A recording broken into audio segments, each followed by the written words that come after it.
Ano na namang inaano na itong kasi na to? Pinupunasan nga. Oy, Liora, gabi na. Pinupunasan si Ate Shiloh. Ba't ba na naman? Pinupunasan ko. Siselos. Si Shiloh. Uy, hindi lang ikaw ang anak. Aray ko! Nagalit pa siya eh. Nagalit pa siya eh. Bakit daw ate niya pinupunasan? Aray ko! Ba't ako yung inaano mo? Eh, pinunasan naman din siya. Ako yung napag... Kakapunas lang naman din sa kanya. Oh. Kakapunas lang naman din sa kanya. Ba't ako yung pinagtripan niya? Grabe naman, sobra naman. Natagalit sa ate niya eh. Tinan mo, pati ako pinagtripan mo. Natagalit sa ate niya. Pinupunasan.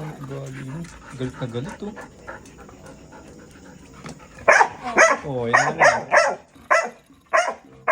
Shiloh, Liora, maningin ka nga. Pinupunasan ko yung kapatid mo. Kakapunas ko lang sa'yo kanina ah. Nimi ka. Sarap na sarap kang magpunas kanina eh. Sumunod mo. Sa tinelas pinuhos. Sisirain niya na yan. Tutuluyan na niya. Tutuluyan niya na yan. Tura mo, Liora. Itang makulit kang aso. Hindi ka normal. Tagalit. Eh, pinunasan din naman siya. Gusto niya siya lang.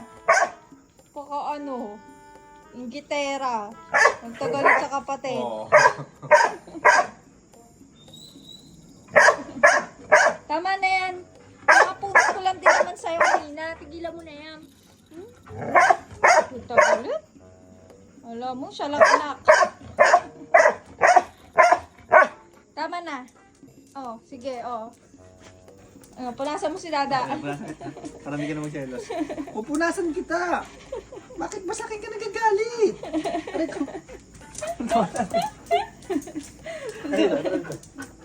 Dito ka sa akin. Ikaw na lang love ka. Dito ka sa akin. Pupunas kita. Up na dito. Up. Pupunas kita. Pupunasan kita. Ano mo kinakagalit mo? Lahat kami inaaway mo. Saway eh, oh. Crash out siya eh.